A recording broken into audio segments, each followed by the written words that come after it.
Welcome to వార్తా 9. ముందుగా headlines చూద్దాం. మహిళలపై అత్యాచారాలు పెరిగాయని ప్రభుత్వంపై కవిత ఆరోపణలు. ఏడాదిలో 2500 కేసులు నమోదయ్యాయని కవిత సంచలన వ్యాఖ్యలు. రోజుకు 7గురిపై అత్యాచారాలు జరుగుతున్నాయని కవిత ఆందోళన. మహిళల భద్రతపై ప్రభుత్వం విఫలమైందని కవిత తీవ్ర విమర్శలు. యోగా మహోత్సవంలో పాల్గొన్న కేంద్ర మంత్రి కిషన్ రెడ్డి యోగా ద్వారా ఆరోగ్యాన్ని కాపాడుకోవాలని ప్రజలకు పిలుపు. వేలాది మందితో కలిసి యోగాసనాలు చేసిన కిషన్ రెడ్డి యోగా భారతదేశం గొప్ప కాదు కానీ మంత్రి కిషన్ రెడ్డి వ్యాఖ్యలు.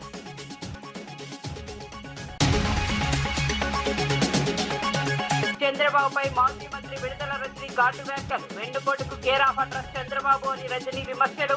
వైఎస్ఆర్సీపీపై అనవసర ఆరోపణలు చేస్తున్నారని మండిపాటు. రాజకీయాల్లో నైతిక విలువలు పాటించాలని రజనీ పిలుపు. అక్రమ నిర్మాణాలపై హైడ్రా చర్యలు కొనసాగుతున్నాయన్న కమిషనర్. 2093 ఎకరాల భూమిని కాపాడామని హైడ్రా కమిషన్ వివరాలు. పిఎల్ పరిధిలోని విల్లాలను తొలగించినట్లు అధికారులు వెల్లడి. పేదల ఇళ్లను తాకలేదని స్పష్టం చేసిన కమిషనర్ రంగనాథ్. వికారాబాద్ లో జరిగిన ప్రజాపాలన ప్రగతి ప్రణాళిక సమావేశంలో స్పీకర్ గడ్డం ప్రసాద్ కుమార్ పాల్గొన్నారు. ఉమ్మడి జిల్లాల అభివృద్ధిపై అధికారులకు దిశానిర్దేశం చేశారు. 600 కోట్లతో రోడ్ల నిర్మాణం, 200 కోట్లతో ఇంటిగ్రేటెడ్ స్కూల్ ఏర్పాటు వంటి ప్రణాళికలను వివరించారు. ఇందిరమ్మ బీమా, విద్యార్థులకు అల్పాహార పథకం వంటి సంక్షేమ కార్యక్రమాలను ప్రస్తావించారు. ప్రజా సంక్షేమమే ప్రభుత్వ లక్ష్యమని స్పష్టం చేశారు. రాజకీయాలకు అతీతంగా ప్రజాప్రతినిధులు పనిచేయాలని పిలుపునిచ్చారు. అభివృద్ధి కార్యక్రమాలను ప్రజలకు చేరవేయాలని సూచించారు. నియోజకవర్గంలో కొత్త రోడ్డు వేయలేదు, ఉన్నవి రిపేర్ చేయలేదు. నేను గత 2.5 సంవత్సరాలలో ఇప్పటికీ 600 కోట్లతో రోడ్డు వేయిస్తాను.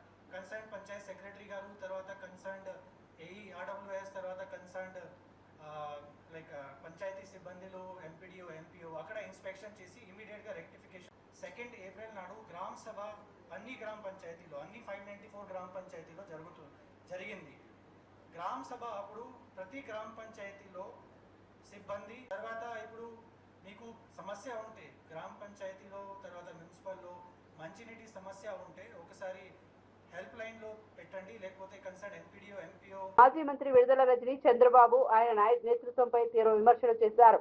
వైఎస్ఆర్సీపీని గొడ్డలి పార్టీగా పిలవడం సరైంది కాదని అన్నారు. వెన్నుపోటుకు కేర్ ఆఫ్ అడ్రస్ చంద్రబాబు అని వ్యాఖ్యానించారు. ఇతర పార్టీలపై విమర్శలు చేసే ముందు తన గతాన్ని గుర్తు చేసుకోవాలని సూచించారు. వైఎస్ఆర్ కాంగ్రెస్ పార్టీపై అనవసర ఆరోపణలు చేస్తున్నారని మండిపడ్డారు.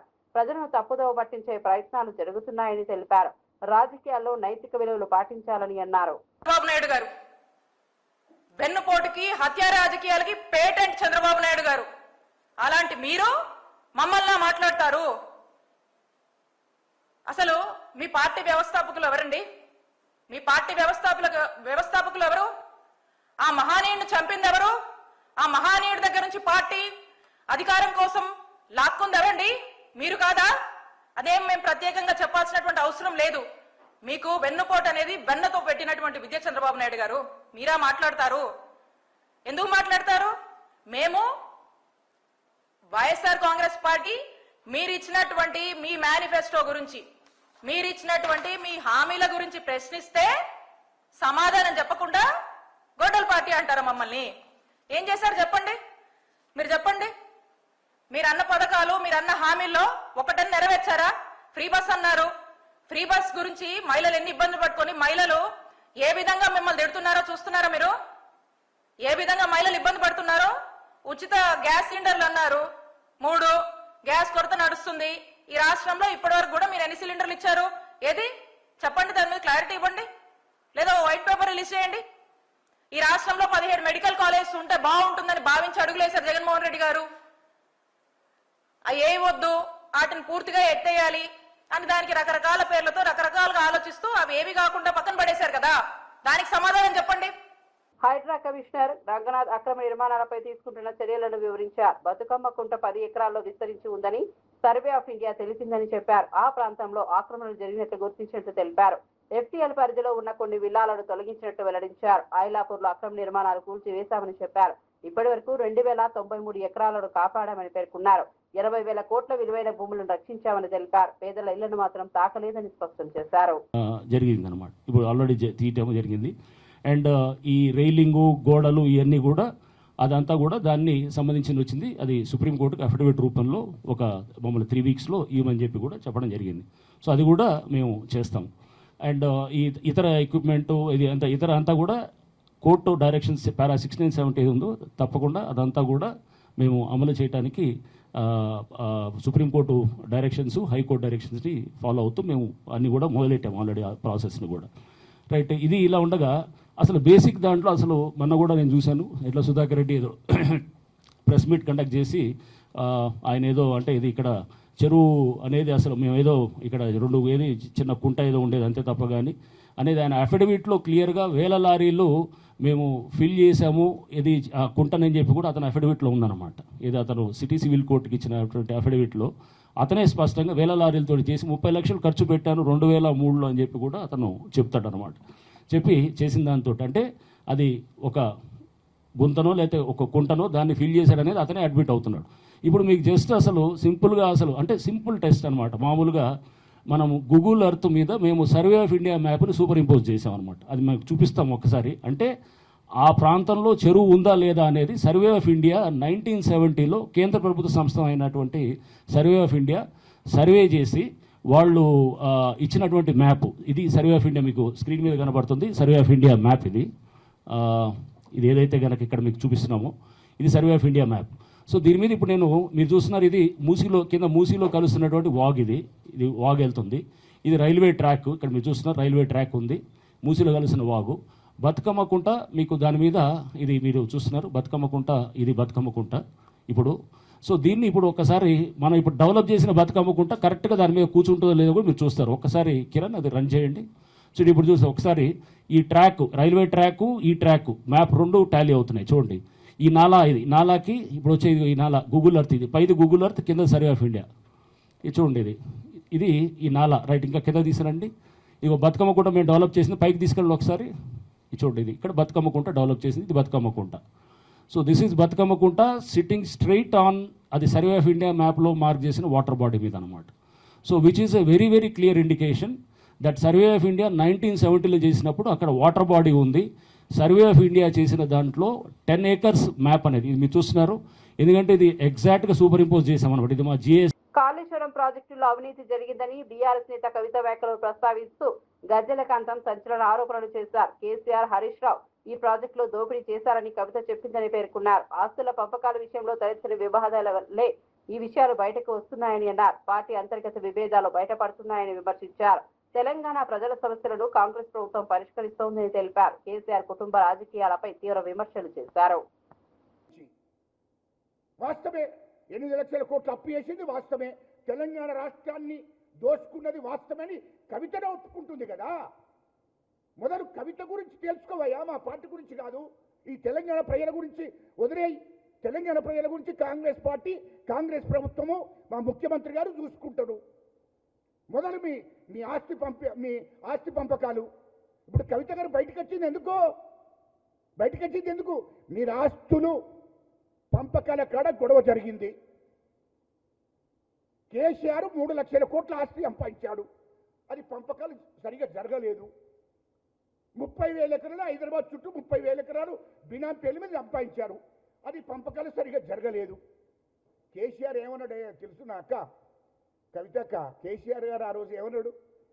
నేను నాకు పదవులు అద్దో, తెలంగాణ రాష్ట్రం అత్తే చాలు, నేను కావలి కుక్కలాగా ఉంటా, లేకుంటే తల నరుక్కున్నాడా అమ్మ కేసీఆర్? కావలి కుక్కలాగా ఉన్నాడా అమ్మ? ఇప్పుడు నువ్వు రాళ్లతో ఎవరు కొడతారమ్మా? అంటే మీరు మాటలు నేర్చుకున్నారమ్మా. మీ కుటుంబము ఒక దొరస అని మాటలు నేర్చుకొని తెలంగాణ ప్రజలను మభ్యపెట్టాలని చూస్తున్నారు. అది సాధ్యం కాదు. తెలంగాణ ప్రజలకు అన్ని విషయాలు తెలుసు. హైదరాబాద్ లో జరిగిన యోగా మహోత్సవం కార్యక్రమంలో కేంద్ర మంత్రి కిషన్ రెడ్డి పాల్గొన్నారు. అంతర్జాతీయ యోగా దినోత్సవానికి ముందుగా నిర్వహించిన ఈ కార్యక్రమంలో వేలాది మంది పాల్గొన్నారు. మంత్రి స్వయంగా యోగాసనాలు చేస్తూ ప్రజలకు ప్రేరణగా నిలిచారు. యోగా భారతదేశం ప్రపంచానికి అందించిన గొప్ప కానుక అని పేర్కొన్నారు. ప్రతి ఒక్కరూ ఆరోగ్యకరమైన జీవనశైలి కోసం యోగాను అలవర్చుకోవాలని పిలుపునిచ్చారు. యోగా ద్వారా శారీరక, మానసిక ఆరోగ్యం మెరుగుపడుతుందని తెలిపారు. Meditative posture which you feel comfortable. Keep your neck back erect. We are going to start today's session with the prayer. प्रार्थना से शुरू करेंगे. Join both the hands and adopt Namaskar Mudra. This session with warm-up exercise, closely exercise, which will help to prepare your mind and body to practice. लेके आएगा. सर्वप्रथम सीधा खड़े हो जाइए, कम से दूरी बना के रखिए और दोनों हाथों को सहजता से कमर पर रखिए. पहले हम गर्दन को आगे और पीछे झुकाने का क्रिया करेंगे. Bending the neck, front end back. धीरे से श्वास छोड़ते हुए गर्दन को आगे की तरफ लेके slowly exhale, bring your head down, then slowly inhale, take your head back. Once again, slowly breathe out, calm down, then slowly breathe in, take your head back. So one more time we are going to do with complete awareness. गर्दन पर ध्यान रखते हुए श्वास प्रश्वास के साथ धीरे धीरे श्वास छोड़ते हुए गर्दन को नीचे और धीरे धीरे श्वास लेते हुए गर्दन को और धीरे धीरे श्वास छोड़ते हुए गर्दन को सामान्य स्थिति में लेके आएंगे. अब हम गर्दन को राइट एंड लेफ्ट झुकाने का प्रयास करेंगे. श्वास छोड़ते हुए सिर गर्दन को राइट साइड दाएं तरफ झुकाइए और धीरे धीरे श्वास लेते हुए गर्दन को सामान्य स्थिति में. उसी तरह श्वास छोड़ते हुए गर्दन को बाएं तरफ लेफ्ट साइड झुकाइए और धीरे धीरे श्वास लेते हुए गर्दन को सामान्य स्थिति में. एक और बार इसका अभ्यास करेंगे. पूरा ध्यान गर्दन पे उत्पन्न होने वाले खिंचाव को महसूस करने का प्रयास. Try to feel the changes in your neck muscle with complete awareness. धीरे धीरे श्वास छोड़ते हुए सामान्य स्थिति में आइए और शरीर में उत्पन्न हुए चेंजेस को महसूस करने का प्रयास. अब हम गर्दन को दाएं और बाएं मोड़ने का अभ्यास शुरू करेंगे. వనపర్తి జిల్లా ఆత్మకూరులో బీఆర్ఎస్ నేతలు వరి ధాన్యం కొనుగోలు సమస్యపై ధర్నా చేపట్టారు. వెంటనే ధాన్యం కొనుగోలు చేయాలని ప్రభుత్వాన్ని డిమాండ్ చేశారు. మాజీ ఎమ్మెల్యే చిట్టెం రామ్మోహన్ రెడ్డి నిరసనలో పాల్గొన్నారు. కొనుగోలు కేంద్రాలు ప్రారంభమైన తూకాలు సకాలంలో వేయడం లేదని విమర్శించారు. రైతులు పండించిన ప్రతి గింజను ప్రభుత్వం కొనాలని కోరారు. కాంగ్రెస్ ప్రభుత్వం రైతుల సమస్యలను పట్టించుకోవడం లేదని ఆరోపించారు. వెంటనే చర్యలు తీసుకోకపోతే ప్రజలు తిరగబడతారని హెచ్చరించారు.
ఆర్టీసీ ఉన్నతాధికారులతో మంత్రి పొన్నం ప్రభాకర్ సమావేశం నిర్వహించి కీలక సూచనలు చేశారు. కింది స్థాయి సిబ్బందితో అధికారులు సానుకూలంగా వ్యవహరించాలని తెలిపారు.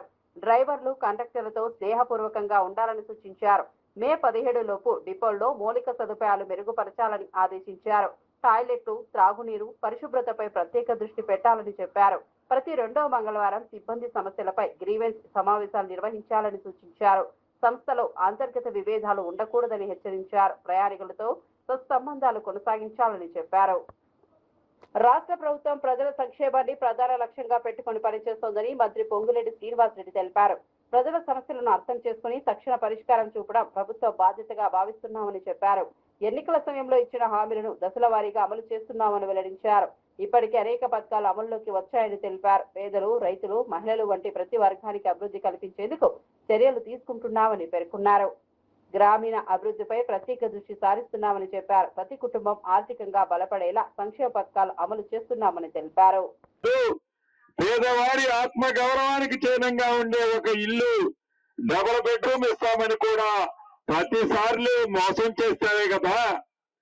ఈ ప్రభుత్వం ధనిక తెలంగాణ రాష్ట్రాన్ని అప్పుల తెలంగాణ రాష్ట్రంగా చేసిన పేదవాడికి అండదండలుగా ఉంటూ ఇన్ని కార్యక్రమాలను మంచి చేసిందంటే దాన్ని చేస్తూనే చెప్పిన ప్రతి మాటని ఈనాడు ఈ ప్రభుత్వం పేదవాడికి అందిస్తుంటే అది జీర్ణించుకోలేక దాన్ని ఒగ్గబట్టుకోలేక ఒంటి నిండా విషాన్ని నింపుకొని ఈ ప్రభుత్వం మీద గౌరవ ముఖ్యమంత్రి గారి మీద అవాక్కులు చవాకులు పేలుతూ మళ్ళీ వచ్చేది మా ప్రభుత్వం అని నిస్సిగ్గుగా మాట్లాడటానికి సిగ్గెక్కడ లేదు అని అడుగుతున్నాను. అంతేకాదు ధనిక తెలంగాణ రాష్ట్రంలో ఉన్న ఈ ప్రభుత్వం ఆనాటిని ఈ ప్రభుత్వంలో పేదవాడికి 200 యూనిట్లు ఉచిత కరెంట్ ఇవ్వాలనే ఆలోచన ఈనాడు నీకు రాలే. పేదవాడి పిల్లలు హాస్టల్లో చదువుకునే పిల్లల బువ్వ కూడా సరిగ్గా పెట్టలేకుండా ఉంటే 200 యూనిట్లు ఉచిత కరెంటే కాదు, 500 రూపాయలకి గ్యాస్ ముద్దే కాదు, పేదవాడికి పేదవాడి ఆడబిడ్డకి హాస్పిటల్ ఛార్జీల కింద 200%, నైట్ ఛార్జీల కింద 40%. ఈ ప్రభుత్వం పిల్లలలాగే పేదవాడి పిల్లలు కూడా చదువుకోవాలని ఈ కార్యక్రమాలన్నీ ఈ ప్రభుత్వంలో పేదవాళ్ళ పిల్లలకి చేస్తుంది కూడా మీకు కనపడటం లేదా? ఇలా అనేక సంక్షేమ కార్యక్రమాలు చేస్తూ కాళేశ్వరం కట్టాలనే ఆలోచన వచ్చింది. నిజంగా కాళేశ్వరం కట్టాలనే ఆలోచన మంచిదా చెడ్డదా అన్నదానికంటే కూడా దానికి సమాంతరంగా పేదవాడికి మంచి చేయాలనే కోరికలన్నీ, పేదవాడి కోరికలు కూడా తీర్చాలనే ఆలోచనలన్నీ నువ్వు విస్మరించి పేదోడికి ఇల్లు కడితే, పేదోడికి సంక్షేమ కార్యక్రమాలు ఇస్తే దాంట్లో నాకేం కమిషన్ వస్తుందని కాళేశ్వరం. నిజామాబాద్ జిల్లా ఆర్మూర్ మండలం పెరికిట్ గ్రామంలో రైతులు ధాన్యం కొనుగోలు ఆలస్యంపై ఆందోళన చేపట్టారు. తమ పంటను వెంటనే కొనుగోలు చేయాలని ప్రభుత్వాన్ని డిమాండ్ చేశారు. కొనుగోలు కేంద్రాల్లో కార్మికుల కొరత వల్ల మరింత జాప్యం జరుగుతోందని తెలిపారు. ధాన్యానికి కోతలు లేకుండా సరైన ధరకు కొనుగోలు చేయాలని కోరారు. రైతులు నినాదాలు చేస్తూ తమ సమస్యలను అధికారుల దృష్టికి తీసుకెళ్లారు. పంట నిల్వ ఉండటంతో నష్టాలు ఎదురవుతున్నాయని ఆవేదన వ్యక్తం చేశారు. అధికారులు వెంటనే స్పందించి సమస్యను పరిష్కరించాలని డిమాండ్ చేశారు.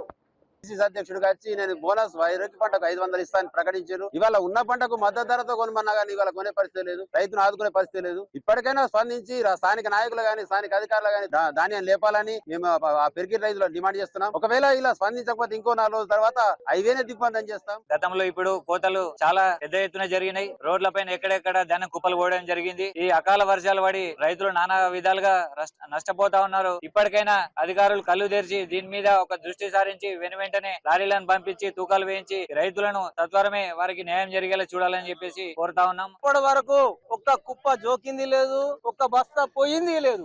నిన్న ఈ రస్తా వరకు చేస్తామని చెప్పి పిలుపునిస్తే రాత్రి దించిర్రు. భద్రాద్రి కొత్తగూడెం జిల్లా చర్ల మండలంలో ఇసుక సొసైటీ సమస్యపై ఉద్రిక్త పరిస్థితులు నెలకొన్నాయి. కమిటీ గడువు ముగిసినా కొత్త కమిటీ ఏర్పాటు ఆలస్యం అవుతోందని ఆరోపించారు. ఈ ఆలస్యం వల్ల సభ్యుల మధ్య గొడవలు పెరిగాయని తెలిపారు. పాత కంపెనీల కోర్టును తప్పుదారి పట్టించి ఇసుక కార్యకలాపాలపై ఆర్డర్లు తెచ్చుకున్నాయని విమర్శించారు. అధికారులు సమయానికి స్పందించి ఉంటే పరిస్థితి ఇలా ఉండేదని అన్నారు. అక్రమాలకు పాల్పడుతున్న వారిపై చర్యలు తీసుకోవాలని డిమాండ్ చేశారు. సమస్యను వెంటనే పరిష్కరించాలని కోరారు. లేని పక్షంలో పరిస్థితులు మరింత ఉద్రిక్తమవుతాయని హెచ్చరించారు. అకౌంట్ మారిన తర్వాత కూడా ఈ రోజు డీసీ ఆఫీస్, ఐటీడీ ఆఫీస్ నుంచి డీసీ ఆఫీస్ కి దీన్ని ఎగ్జామినేషన్ చేయమని చెప్పేసి కూడా పిఓ రాసిన తర్వాత కనీసం ఇప్పటి వరకు డీసీ మాత్రం కూడా పట్టించుకున్నటువంటి పరిస్థితి పక్క కనబడతా ఉంది. దాంతో పాటు ఈ మధ్యకాలంలో టీజీఎండీసీ ఆఫీస్ వాళ్ళు తోలినటువంటి ఇసుక ఏతుందో అది హైకోర్టు నుంచి ఆర్డర్ వచ్చింది కాబట్టి వాళ్ళకి ఆన్లైన్ పెడుతుందని చెప్పేసి కూడా చెప్పడం సరైన పద్ధతి కాదు. పేజ చట్టాన్ని అమలు చేసేటువంటి పరిస్థితి లేదు, ఏజెన్సీ చట్టాన్ని అమలు చేసేటువంటి పరిస్థితి లేదు. గత సంవత్సరం నుండి కూడా తిరుగుతున్నటువంటి ఈ ప్రజలకు మొత్తాన్ని కూడా న్యాయం చేయకోకుండా ఇష్టార్థంగా ఆర్థిక సంబంధాలు ఏర్పాటు చేసుకొని అధికారులు కావాలని చెప్పేసి ఈరోజు మొత్తం కూడా జోక్యం చేసేటువంటి పరిస్థితి కనబడతా ఉంది. కాబట్టి ఈ ఆర్డర్ని వెనక్కి తీసుకోవాల్సిన అవసరం ఉంది. ఇక్కడ నూతన కమిటీ ఏర్పాటు చేసుకున్నాము. ఆ నూతన కమిటీలో మెజార్టీ సభ్యులు, పోలీస్ డిపార్ట్మెంట్, అట్లాగే టీసీఎండిసి డిపార్ట్మెంట్, అట్లాగే డీసీఓ ఆఫీస్ వాళ్ళు, ఐటీడీ ఆఫీస్ వాళ్ళు, అక్కడ ఉన్నటువంటి ఆర్థిక సంబంధించినటువంటి ఎంపీడీఓ కూడా వచ్చినటువంటి పరిస్థితి వచ్చి ఆ సమస్యను పరిష్కారం చేయడం కోసం తనకు సంబంధించిన మహాజన సభకి అటెండ్ అయ్యారు. కాబట్టి దీనికంటే సాక్ష్యం ఏముందని చెప్పేసి కూడా సిపిఎంఎల్ మాస్లాంటి పార్టీ సూటిగా ప్రశ్నిస్తూ ఉంది. ఇప్పటికైనా ఈ సమస్యను జటిలం చేస్తే రానున్న రోజుల్లో ప్రజా ఆగ్రహానికి గురి కాకుండా తప్పదు. ఆర్డర్ని రద్దు చేయాలి. కొత్త కమిటీని మొత్తాన్ని కూడా వేసి ఇసుక సంబంధించిన గిరిజన అభివృద్ధికి సంబంధించిన కుటుంబాల అభివృద్ధిని కూడా కొనసాగించాలని చెప్పేసి కూడా సిపిఎంఎల్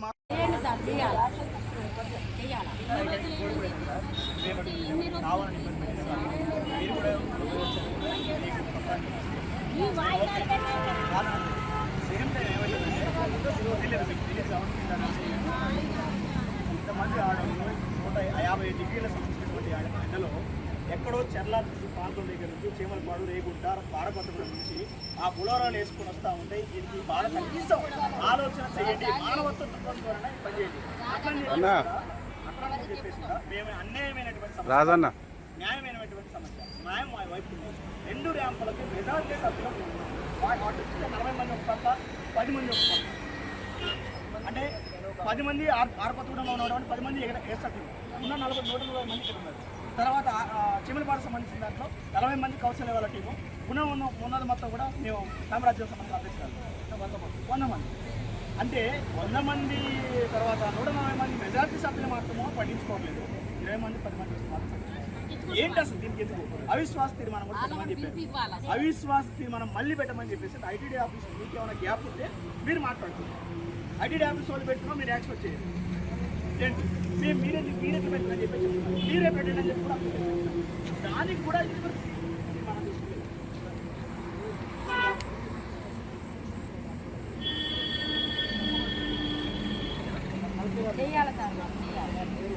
మొత్తం డాడీ ఉంది కదా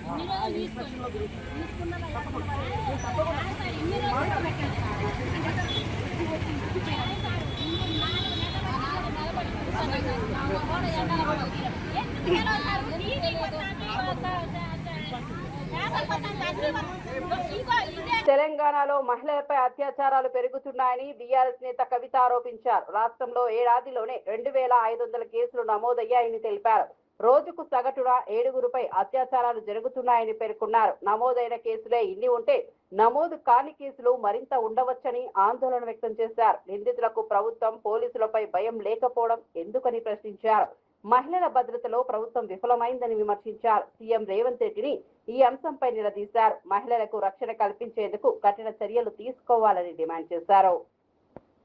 మా ఆడబిడ్డలకు ఎందుకు రక్షణ లేదని నేను ముఖ్యమంత్రి గారిని స్ట్రేట్గా క్వశ్చన్ చేస్తూ ఉన్నా. At the same time communal violence బీభత్సంగా పెరిగిపోతుంది.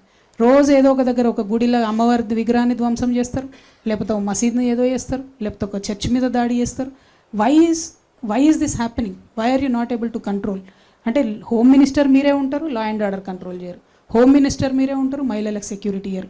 విద్యాశాఖ మంత్రి మీరే ఉంటారు, పిల్లలు చచ్చిపోతున్నా కూడా రివ్యూ చేసే అవకాశం ఉండదు. ఇక ప్రజలను కలుసుడు, మమేకమవుడు అని చాలా పెద్ద పెద్ద మాటలు చెప్పారు అంతకుముందు. ప్రజావానికి ఒక్కరోజు వచ్చిరండి సీఎం గారు, జస్ట్ 1 డే. తర్వాత ప్రజావాణిలో చిన్నారెడ్డి గారు ఉంటారు, ఇంకొక ఆఫీసర్ ఉంటారు తప్పితే ఇంకెక్కడా లేదు. అంటే సీఎం గారికి కనీసం ప్రజలను కలిసే తీరిక లేదు. మరి లేకపోతే ఎందుకు మాట ఇచ్చినట్టు? మీరు ఇచ్చిన మాట తప్ప మేము ఇంకోటి అడుగుతలేం. సెక్రటేరియట్కి ఎన్నిసార్లు వచ్చిరండి రేవంత్ రెడ్డి గారు? ఈయన కూడా వాస్తు ప్రాబ్లంతోనే వస్తున్నారా లేదా అన్నది అర్థం కాని పరిస్థితి. రివ్యూలు ఎక్కడ పెడుతున్నారంటే కమాండ్ కంట్రోల్ రూమ్, లేకపోతే ఎంసీహెచ్ఆర్డి. మరి సెక్రటేరియట్ ఎందుకు కట్టినట్టు? సెక్రటేరియట్లో మార్పులు చేర్పులు ఎందుకు చేసినట్టు? మీకు కూడా వాస్తు ప్రాబ్లం ఏమైనా ఉందా? మరి మీరు ఆరోపించినట్టుగానే అనేది సూటిగా మేము ప్రశ్నిస్తా ఉన్నాం. అంటే ఒక పక్క ప్రజలతో మమేకం గారు, ఇంకొక పక్క దారుణమైనటువంటి విధ్వంసం జరుగుతుంటే పట్టించుకోరు, ఇంకొక పక్క హైడ్రా పేరుతోని ఒక పేద తల్లి గుండె ఆగిపోయింది. అన్ని పర్మిషన్లు ఉండగా కూడా కలవరపరిచిన నెరేడ్మెంట్ కిచెన్ ప్లాట్ఫామ్ కింద శవం కేసును పోలీసులు ఛేదించారు. సిద్దిపేటకు చెందిన మల్లేష్ తన స్నేహితుడు వెంకటరాములను మద్యం మొత్తులో జరిగిన గొడవలో హత్య చేసినట్లు వెల్లడైంది. ఘటన తర్వాత శవాన్ని బయటకు తీసుకెళ్తే పట్టుబడతానని భావించిన నిందితుడు కిచెన్ ప్లాట్ఫామ్ కింద సమాధి చేసి ఇటుకలతో కప్పి సిమెంట్ వేశాడు. కొన్ని రోజుల తర్వాత దుర్వాసన రావడంతో ఇంటికి తాళం వేసి పరారయ్యాడు. అనుమానం వచ్చిన ఇంటి యజమాని తలుపులు తెరిచి చూడగా అసలు విషయం బయటపడింది. పోలీసులు సాంకేతిక ఆధారాలతో నిందితుడిని జూబ్లీ బస్టాండ్ వద్ద దాంట్లోంచి లైట్గా ఫౌల్ స్మెల్ అనేటటువంటిది రావడం గమనించిండు అప్పుడు. సో అతనికి అనుమానం వచ్చేసి చుట్టుపక్కల వాళ్ళతో కలిసి ఏం జరిగిందని చెప్పేసి చూస్తే దాంట్లో డెడ్ బాడీ ఉన్నట్టుగా అనుమానం వచ్చి వెంటనే తను పోలీసుకు ఇన్ఫామ్ చేయడం జరిగింది. దానికి అనుగుణంగా మెరిట్ పోలీస్ అక్కడికి రీచ్ అయ్యి అది వెరిఫై చేసి చూస్తే దాంట్లో ఏదైతే ఒక మనిషిని చంపి దాంట్లో పూడ్చిపెట్టినట్టుగా, మళ్ళీ అది ఎవరికి కూడా అనుమానం రాకుండా సిమెంట్ దానికి చుట్టూ సిమెంట్ వాళ్ళు కన్స్ట్రక్షన్ చేయడం గమనించడం జరిగింది. సో అప్పటికి అది పూర్తిగా రూపురేఖలన్నీ మారిపోయి కేవలం స్కెలిటిన్ మాత్రమే పోలీసుకు లభ్యమైంది. దాంతో మృతుడు ఎవరనేది కూడా, మృతుడు లేదా మృతురాలు అనేది కూడా మనకు ఐడియా లేకుండే. సో దాని మీద కేసు రిజిస్టర్ చేసుకొని, కాకపోతే అది మర్డర్ ద్వారా చేసినట్టు ఇమీడియట్గా అర్థమైంది. ఎందుకంటే డెడ్ బాడీని పూర్తిగా ఫోల్డ్ చేసి తాళ్ళతో కట్టేసినట్టు కనిపిస్తుంది. సో దాని మీద స్ట్రైట్ అవే అది మర్డర్ కేసులో రిజిస్టర్ చేయడం జరిగింది. దాని మీద ఇన్వెస్టిగేషన్ మల్కాజ్గిరి ఏసీపీ గారి ఆధ్వర్యంలో నేరేడ్మెట్ ఎస్హెచ్ఓ డిఐ మల్కాజ్గిరి, తర్వాత నేరేడ్మెట్ ఎస్ఐలు అవినాష్, చంద్రశేఖర్ వాళ్ళ ఆధ్వర్యంలో టీమ్స్ దాని మీద వర్కౌట్ చేయడం జరిగింది.